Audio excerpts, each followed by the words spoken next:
Train में RPF का जवान को लोग देखता था तो ये सोचता था कि रात में चोर डकैत नहीं घुसेंगे, डकैती नहीं होगी। अब तो मुझे लगता है कि लोग घुसने से पहले ये सोचें कि दाढ़ी अगर मेरी है तो मुझे डर कर चलना पड़ेगा, पता नहीं कौन आरपीएफ का जवान कब गोली से ठोक दे। तो माहौल तो देश में वो बनाया जा रहा है। दिक्कत यह है कि सत्ता पर जो लोग बैठे हैं वो इस सनक में चल रहे हैं कि उन्हें फर्क नहीं पड़ता कि मर कौन रहा है, मर तो इंसान रहा है। हिंदुस्तान का पहला, मैं कहता हूँ हिंदुस्तान का पहला दहशतगर्द कौन है? नाथूराम गोडसे, जिसने महात्मा गांधी का कत्ल किया। शुरू से जब इन लोगों का जन्म ही हुआ है नफ़रत की राजनीति करने के लिए, तो एक बुरखा वाली खातून का उन्होंने बुरखा उतार कर और गन पॉइंट पर जय माता जी बुलवाया, तो ये नई चीज़ थोड़ी है उनके लिए। वो तो पोलराइजेशन की राजनीति करते हैं और उसमें वो माहिर हैं। लेकिन देखिए ये सब करके ये अपने भगवान का खुद ही बेइज्जती कर रहे हैं। और रही सवाल कि किसी को गन पॉइंट में जय श्री राम बुलाना या जय माता दी बुलाना, तो देखिए जो मुस्लिम औरतें हैं या जो मुस्लिम हैं वो इन सब चीज़ों से तो नहीं डरते, क्योंकि सबसे बड़ी बात हमारा ईमान अल्लाह पे है। इस देश के प्रधानमंत्री को करना चाहिए। जो मणिपुर में 2 महिलाओं को नंगा कर सड़क पर घुमाया गया, 2000 से ऊपर लोगों ने उसके साथ बलात्कार किया, उस पर मणिपुर पर जो है मोदी जी नहीं बोलते हैं। और ट्रेन में इतनी बड़ी हादसे हुए कि मतलब चुन चुन के हर बोगी में घुसकर आरपीएफ का जवान गोली मार रहा है, उस पर मोदी जी का मुंह नहीं खुलता। नूह में इतना बड़ा मामला जो एक साजिश है, मोनू मानेसर और नाम तो सब ये सब जान रहे हैं, नाम बोल के फायदा क्या, ये सब जाने कि ये सब बीजेपी से जुड़े। हर गलत काम करने वाला अपराधी होता है। हर मतलब जो है कहीं भी देश में मामला सुनिए तो बीजेपी से लिंकअप जरूर मिलेगा कि उन लोगों का बीजेपी नेताओं के साथ फोटो, कैलाश विजयवर्गीय के साथ जो है मोनू मानेसर का फोटो आया सामने, अमित शाह के साथ फोटो आया, और वही आदमी आगे बढ़कर इस देश में अगला। दरअसल देखिए इन लोग अंग्रेजों के दत्तक पुत्र हैं, ये भाजपा की जो मानसिकता है, क्योंकि अंग्रेजों की 47 से पहले एक बहुत अच्छी मेंटालिटी थी, फूट डालो और शासन करो। तो कुछ मुट्ठी भर लोग उस वक्त भी तो हिंदुस्तान में जो है अंग्रेज़ों की दलाली कर रहे थे। आज ये वही मुट्ठी भर लोग हैं, इनके डीएनए में भी वही है जो ये लोग आज नफ़रत की राजनीति कर रहे हैं, आज मुसलमानों को मार रहे हैं। वो अक्सरियत को ये दिखाना चाहते हैं कि देखो हम मुसलमानों को यहाँ कंट्रोल में रखना चाहते हैं। तो अब ऐसा नहीं है, लोग समझ चुके हैं, इनके पास कोई मुद्दे नहीं है, कोई काम गिनाने को 2024 में नहीं है। देखिए परिवर्तन की हवा तो 2019 में भी थी। अगर पुलवामा ना हुआ होता तो कांग्रेस वहाँ वापस आती 2019 में। जय माता दी बुलवाया, अब उसी समझ ले कि माता रानी महिला का ही रूप, और एक महिले से तुम महिला का ही नारा लगवा रहे हो, उससे क्या हो जाएगा। देखिए मर्यादा पुरुषोत्तम श्री राम, जिनके आचरण के बारे में लोग जानता है, बड़े शांत स्वभाव की, जो रामायण में व्याख्यान है उनके बारे में, बहुत शांत स्वभाव के आदमी। अब उनका नाम लेकर तुम किसी मुसलमान की मॉब लिंचिंग कर रहे हो, किसी दलित को मार ले रहा हो, और जोश में जय श्री राम।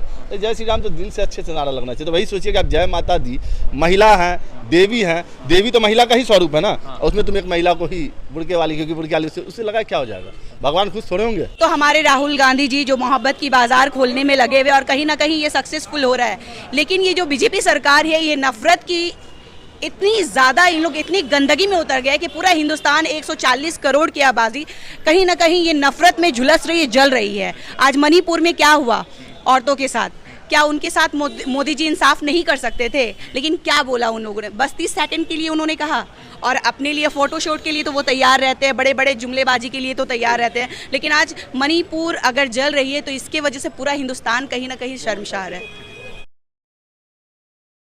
जय हिंद दोस्तों, मेरा नाम है रजा अंसारी और आप सभी का स्वागत है द इंडियन खबर पर। पूरे देश भर में नफरत के एक माहौल बना दिया गया है और लगातार जो है कांग्रेस पार्टी या राहुल गांधी उस नफरत के माहौल में मोहब्बत की दुकान खोल रहे हैं। आपको मालूम होगा कि 31 तारीख को मेवात नूह में वायलेंस हुआ था, जिसमें जो है मोनू मानेसर, बिट्टू बजरंगी नाम के कई सारे ऐसे मतलब के असामाजिक तत्व थे जिन्होंने उस नफरत को और भड़काने का काम किया। उसमें एक व्यक्ति की गिरफ्तारी हुई, तो सोशल मीडिया पर कई सारे ऐसे लोग हैं जो भाजपा से डायरेक्टली नहीं जुड़े हुए, मगर उसके बावजूद उस बिट्टू बजरंगी का समर्थन कर रहे हैं और कह रहे हैं कि वो देशभक्त है। मगर जो नूह में हिंदू मुसलमान दोनों के घर चले, जहां पर हिंदू मुसलमान दोनों का नुकसान हुआ, उस पर जो है भारतीय जनता पार्टी कोई खास कदम नहीं उठा रही, मुसलमानों के घर तोड़े गए। ये भी बड़ा मतलब कि अपडेट है। और दूसरा महत्वपूर्ण अपडेट यह है कि जिस तरह से आपने देखा था कि जयपुर और मुंबई जो एक्सप्रेस वे है, जो ट्रेन है, उसमें जो है चेतन सिंह नाम करके एक आरपीएफ कांस्टेबल था, उसने 4 लोगों की हत्या की, जिसमें जिसमें 3 मुसलमान थे।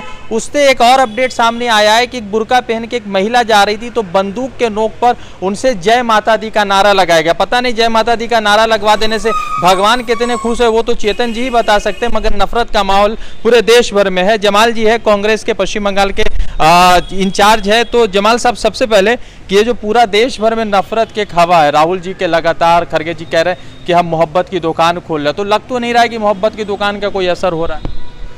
देखिए, असर की बात कीजिएगा तो असर हो रहा है। सरकारें बन रही है कर्नाटका में, उससे पहले हिमाचल प्रदेश में। हाँ, ये आपका कहना सोचना जायज़ है कि नफरत तो है कहीं ना कहीं, लेकिन वो कुछ कहते हैं ना, ये जो नफरत जो आपको दिख रही है आज से नहीं है, आज़ादी से पहले भी थे और आज तक है। ये है कि 2014 से पहले जो छोटी मोटी घटनाएं जैसे मॉब लिंचिंग जैसी मामले नहीं आते थे। अब ट्रेन में आरपीएफ का जवान को लोग देखता था तो ये सोचता था कि रात में चोर डकैत नहीं घुसेंगे, डकैती नहीं होगी। अब तो मुझे लगता है कि लोग घुसने से पहले ये सोचेंगे कि दाढ़ी अगर मेरी है तो मुझे डर कर चलना पड़े, पता नहीं कौन आरपीएफ का जवान कब गोली से ठोक दे। तो माहौल तो देश में वो बनाया जा रहा है। दिक्कत यह है कि सत्ता पर जो लोग बैठे हैं वो इस सनक में चल रहे हैं कि उन्हें फर्क नहीं पड़ता कि मर कौन रहा है। मर तो इंसान रहा है, और जब वो इंसान मरता है तो उसके साथ उसका फैमिली मरता है, उसका परिवार, उसके अगर बच्चे हैं तो बच्चे भी मरते हैं। लेकिन सत्ता की सनक इस तरह से है। और सही बात है कि जिस तरह से राहुल जी ने भारत जोड़ो यात्रा 3570 किलोमीटर चलकर लेबर क्लास के लोग, हिंदू, मुसलमान, सिख, ईसाई सभी लोगों के साथ खड़े होकर एक संदेश, एक कोशिश तो वो कर रहा है जो काम इस देश के प्रधानमंत्री को करना चाहिए। जो मणिपुर में 2 महिलाओं को नंगा कर सड़क पर घुमाया गया, 2000 से ऊपर लोगों ने उसके साथ बलात्कार किया, उस पर मणिपुर पर जो है मोदी जी नहीं बोलते हैं। और ट्रेन में इतनी बड़ी हादसे हुए कि मतलब चुन चुन के हर बोगी में घुसकर आरपीएफ का जवान गोली मार रहा है, उस पर मोदी जी का मुंह नहीं खुलता। नूह में इतना बड़ा मामला जो एक साजिश है, मोनू मानेसर और नाम तो सब ये सब जान रहे हैं, नाम बोल के फायदा क्या, ये सब जाने कि ये सब बीजेपी से जुड़े। हर गलत काम करने वाला अपराधी होता है, हर मतलब जो है कहीं भी देश में मामला सुनिए तो बीजेपी से लिंकअप जरूर मिलेगा कि उन लोगों का बीजेपी नेताओं के साथ फोटो, कैलाश विजयवर्गीय के साथ जो है मोनू मानेसर का फोटो आया सामने, अमित शाह के साथ फोटो आया, और वही आदमी आगे बढ़कर इस देश में आग लगा। दरअसल देखिए, इन लोग अंग्रेजों के दत्तक पुत्र हैं, ये भाजपा की जो मानसिकता है, क्योंकि अंग्रेजों की 47 से पहले एक बहुत अच्छी मेंटालिटी थी, फूट डालो और शासन करो। इनको भी मालूम है कि इस देश में जो है इस तरह का माहौल बनाओ, मंदिर मस्जिद, शमशान, कब्रिस्तान, हिंदू मुसलमान, मंदिर मस्जिद ये करो, बाकी आग लगेगा मरेगा। कभी आपने सुना है किसी भी दंगे में किसी नेता का बेटा मरता है? नहीं। वहाँ लड़ने की लड़ा तो आप भी है। नहीं, हम वही बात बताते, हम लोग दंगे वाले में नहीं ना होते हैं। हम लोग समाज को, हम लोग, हमारा जो नेता है राहुल गांधी कहते हैं कि नफरत की बाजार में हम मोहब्बत की दुकान खोल रहे हैं। तो हम तो उस मेंटालिटी, हम लोग नेता नहीं, हम लोग एक सिपाही अपने जो नेता हैं उनकी बातों को लेकर समाज को एक रूप में ले जाना चाह रहे हैं, क्योंकि ये इंडिया जो गुलदस्ते की तरह है, जिसमें आप गौर कीजिए, गुलदस्ता कभी एक फूल का नहीं बनता है, उसमें कई सारे फूल। तो वैसे हिंदू, मुस्लिम, सिख, सवाल है कि चेतन सिंह ने ना एक मुस्लिम महिला को जबरदस्ती गन पॉइंट पर जय माता दी बुलवा दी, तो आपको क्या लगता है बुलवाने से क्या भगवान प्रसन्न हो गए, क्या खुश हो जाएंगे? ये तो नफरत और बढ़ रही है, और वो पूरे आरपीएफ वाला जय माता दी बुलवाया। हाँ। अब उसी समझ लिया कि माता रानी महिला का ही रूप, और एक महिले से तुम महिला का ही नारा लगवा रहे हो, उससे क्या हो जाएगा? देखिए, मर्यादा पुरुषोत्तम श्री राम, जिनके आचरण के बारे में लोग जानता है, बड़े शांत स्वभाव की, जो रामायण में व्याख्यान है उनके बारे में, बहुत शांत स्वभाव के आदमी। अब उनका नाम लेकर तुम किसी मुसलमान की मॉब लिंचिंग कर रहे हो, किसी दलित को मार ले रहा हो, और जोश में जय श्री राम। तो जय श्री राम तो दिल से अच्छे से नारा लगना चाहिए। तो वही सोचिए कि आप जय माता दी, महिला है, देवी है, देवी तो महिला का ही स्वरूप है ना, और उसमें तुम एक महिला को ही बुड़के वाली, क्योंकि बुड़के वाली उससे लगा क्या हो जाएगा? भगवान खुश थोड़े होंगे? मैंने एक लाइन, कब तक लगेगा? मोदी जी कह रहे हैं 24 में हम आ रहे हैं, खड़गे जी ने कहा कि मोदी जी झंडा फहराएंगे मगर घर में फहराएंगे। जिस तरह से देश का माहौल बन रहा है, देखिए मोदी जी आएंगे, मोदी जी मुझे ये बताने किस दम पर आएंगे? महंगाई ज़्यादा देने के लिए, पेट्रोल डीजल का दाम ज़्यादा बढ़ाने के लिए, गैस सिलेंडर का दाम बढ़ाने के लिए, बेरोजगारी बढ़ाने के लिए, या ये नफरती माहौल को पूरा बढ़ा देने के लिए उस दम पर आएंगे? क्या नहीं, आखिर मोदी जी क्यों आएंगे? पाकिस्तान को जवाब आतंकी हमलों के बारे में लगातार, तो क्या अभी कुछ दिन पहले भी शायद कश्मीर के जो है, कश्मीर अंदर जो है वहाँ आतंकी हमला हुआ। तो मुझे ये समझ में नहीं आता, आप मीडिया वाले हैं ना, मुझे आप मीडिया वाले ही एक सवाल दे कि बीजेपी वाई मतलब इस देश की जनता क्यों बीजेपी को वोट करे, कारण एक तो कारण 28 खेमों में बटे हुए ममता बनर्जी कह रही हम पीएम बनेंगे, राहुल जी कह रहे हम बनेंगे, नीतीश जी हम बनेंगे। आपने बयान सुना है क्या? मतलब और दूसरा आप हमारा 28 खेमा खोजते हैं तो 36 तो उनका खिलाड़ी नहीं है ना कैप्टन। नहीं खिलाड़ी कैप्टन मतलब हमारा भी कैप्टन एक ही है। नहीं राहुल गांधी ने, हमारा कैप्टन एक ही है जिसकी मंशा ये है कि ये देश बचना चाहिए। ये देश की जनता जो बर्बादी की ओर जा रही है, ये देश जो टुकड़े में तोड़ने की साजिश हो जा रही है, उसको रोकने के लिए कैप्टन तो कोई भी बनेगा। फिलहाल तो हम देश बचाने की लड़ाई लड़ रहे हैं। शमीम जी है पश्चिम बंगाल माइनॉरिटी कांग्रेस के चीफ है। शमीम भाई, अभी एक बड़ा अपडेट ये आया है कि उस व्यक्ति ने, जो चेतन सिंह ने, जो 4 मुसलमान में से 4 लोगों की हत्या की, 3 मुसलमान थे, उसमें एक अपडेट ये आया है कि किसी महिला से जो बुर्का पहने उसे गन पॉइंट पर जो है जय माता दी बुलवा रहे। तो इस तरह के नफरती माहौल को किस तरह से कांग्रेस पार्टी या इमरान प्रतापगढ़ी आप लोग देखते हैं? देखिए, आपने कहा कि नफरत, तो उनका इतिहास क्या है, संघ का, भाजपा का इतिहास क्या है? नफरत फैलाइए और राज कीजिए। इनके आबाओ अजदाद, इनके पुरखों ने कभी इस देश की आज़ादी के लिए कोई काम किया है? नहीं। हिंदुस्तान का पहला, मैं कहता हूँ हिंदुस्तान का पहला दहशतगर्द कौन है?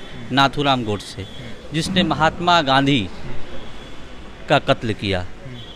शुरू से जब इन लोगों का जन्म ही हुआ है नफ़रत की राजनीति करने के लिए, तो एक बुरखा वाली खातून का उन्होंने बुरखा उतार कर और गन पॉइंट पर जय माता जी बुलवाया। तो ये नई चीज़ थोड़ी है उनके लिए। वो तो पोलराइजेशन की राजनीति करते हैं और उसमें वो माहिर हैं। लेकिन देखिए, ये 140 करोड़ के देश में 140 करोड़ लोग यहाँ रहते हैं। आज कसीर आबादी, अक्सरियत आबादी जो है वो सेकुलर लोगों की है। हाँ, इन्होंने क्या, जब 2014 में तो ये दहशतगर्द के मतलब ये नफरत की राजनीति करके नहीं आए थे ना। इन्होंने कहा था कि भ्रष्टाचार हिंदुस्तान में बहुत है। इन्होंने कहा था कि 15 लाख रुपया मिलेंगे अकाउंट में, वो नहीं मिले। तो इन्होंने लोगों को बेवकूफ़ बना कर आया। अब जब 10 साल गुजर गए, इन्होंने कोई भी काम देश हित में नहीं किया है, तो अब ये नफरत करके राजनीति करते हैं और सत्ता में 2024 में आना चाहते हैं। नो वायलेंस में एक बड़ा जो है मतलब मुलजिम कह सकते हैं, अभी मुजरिम तो कोर्ट उसको साबित करेगा, मुलजिम कह सकते हैं, उसके पकड़े जाने की खबर आ रही है, मगर कुछ लोग उसके समर्थन में भी उतर गए। देखिए, मुट्ठी भर लोग हैं। जिस वक्त हिंदुस्तान की आज़ादी की लड़ाई, जंग चल रही थी, तो जहाँ तक परसेंटेज लोग अंग्रेज़ के ख़िलाफ़ थे, भारत छोड़ो आंदोलन में शामिल थे, तो कुछ मुट्ठी भर लोग उस वक्त भी तो हिंदुस्तान में जो है अंग्रेज़ों की दलाली कर रहे थे। आज ये वही मुट्ठी भर लोग हैं, इनके डीएनए में भी वही है, जो ये लोग आज नफ़रत की राजनीति कर रहे हैं, आज मुसलमानों को मार रहे हैं। वो अक्सरियत को ये दिखाना चाहते हैं कि देखो, हम मुसलमानों को यहाँ कंट्रोल में रखना चाहते हैं। तो अब ऐसा नहीं है, लोग समझ चुके हैं, इनके पास कोई मुद्दे नहीं है, कोई काम गिनाने को 2024 में नहीं है, सिर्फ एक है पोलराइजेशन की राजनीति करना, वो कर रहे हैं। अच्छा, क्या लग रहा है 2024 कुछ परिवर्तन की हवा है देश भर में? देखिए, परिवर्तन की हवा तो 2019 में भी थी। अगर पुलवामा ना हुआ होता तो कांग्रेस वहाँ वापस आती 2019 में। लेकिन ये कहाँ तक गिर सकते, ये मेरे बयान नहीं है। मैं कांग्रेस का एक डिपार्टमेंट का चेयरमैन हूँ, इसलिए मैं नहीं कह रहा हूँ। आप देख सकते हैं ना, सतपाल मलिक ने क्या कहा, प्रशांत भूषण जी भी अभी मैं देख रहा था, उन्होंने भी कहा है। तो मैं कहूँगा तो कहेंगे एक मुसलमान कह रहा है ना, ये इनका ये काम है। ये कुछ हद तक जा सकते हैं ये सत्ता पाने के लिए। अपने गुरु जिसकी पैर छूते थे, लाल कृष्ण आडवाणी को उन्होंने मार्गदर्शकी टीम में भेज दिया, आज उनका कोई नाम लेवा नहीं है। जो बीजेपी को लाने वाले अटल और आडवाणी, आज उनको ये लोग कोमा में भेज दिए हैं। तो ये देश की जनता के साथ क्या कर सकते हैं? फ्लाइंग किस वाला एक आखिरी है कि फ्लाइंग किस पर स्मृति ईरानी ने कहा कि राहुल गांधी ने उनको सदन में फ्लाइंग किस दिया, और भाजपा के लोग कह रहे हैं कि राहुल जी स्मृति ईरानी को फ्लाइंग किस दे रहे हैं। राहुल जी का यही काम है क्या? राहुल जी देश हित में, देश के लोगों के लिए सोचते हैं। अब वो नाटक करके आई हैं, कभी सास भी कभी बहू थी, इस तरह का सीरियल बनाकर वो आई हैं, तो उनका नाटक करने का वो है। और भाजपा में ये जो ज़्यादा राहुल गांधी और गांधी परिवार और सोनिया गांधी को गाली देंगे, जो बुरा भला कहेंगे, वो मोदी की नज़र में ऊंचे जाएंगे, बड़े लीडर कहलाएंगे। तो ये नाटकबाज है, ये स्मृति ईरानी, इनके बारे में कहना मतलब बेकार वाली बात है। रुखसाना जी, अभी पूरे देश भर में पूरा जो है नूह मेवात वायलेंस की बात चल रही थी, उसमें एक अपडेट ये आया कि एक व्यक्ति गिरफ्तार हुआ। दूसरी तरफ जो है एक मतलब कि वो चेतन सिंह है, उसने किसी मुस्लिम महिला से कहा कि आप जो है ज़बरदस्ती जो है जय माता दी के नारा लगाए। तो इस तरह के माहौल पूरे देश भर में बन रहा है। सबसे बड़ी बात तो आज के दौर पे पूरे हिंदुस्तान में औरतों की जो इज्जत, जो सम्मान दिया जाता था, वो कहीं ना कहीं देख रहे हैं औरतों के अंदर एक डर ढुक चुका है मणिपुर के लिहाज से। लेकिन ये जो चेतन साहब जो भी है वो एक औरत से ही जय माता दी जो कहलवाना चाह रहे हैं, तो ये तो है, वो अभी नया अपडेट आया पुलिस। हाँ, तो ये जो है ना, ये बस वो अपनी डर दिखाने की, ये जो बीजेपी सरकार है ये अपनी डर कहीं ना कहीं फैलाने की कोशिश कर रही है।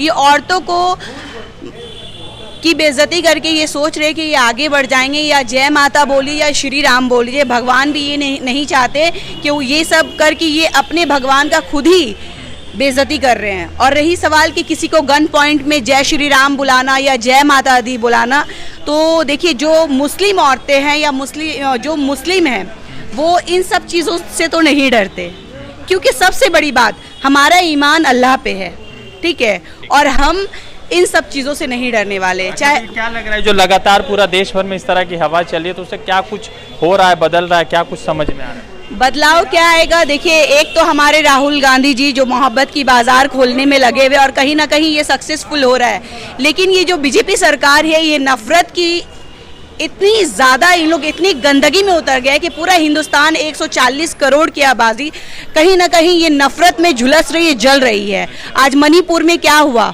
औरतों के साथ, क्या उनके साथ मोदी जी इंसाफ नहीं कर सकते थे? लेकिन क्या बोला उन लोगों ने, बस 30 सेकंड के लिए उन्होंने कहा, और अपने लिए फ़ोटोशूट के लिए तो वो तैयार रहते हैं, बड़े बड़े जुमलेबाजी के लिए तो तैयार रहते हैं। लेकिन आज मणिपुर अगर जल रही है तो इसके वजह से पूरा हिंदुस्तान कहीं ना कहीं शर्मसार है।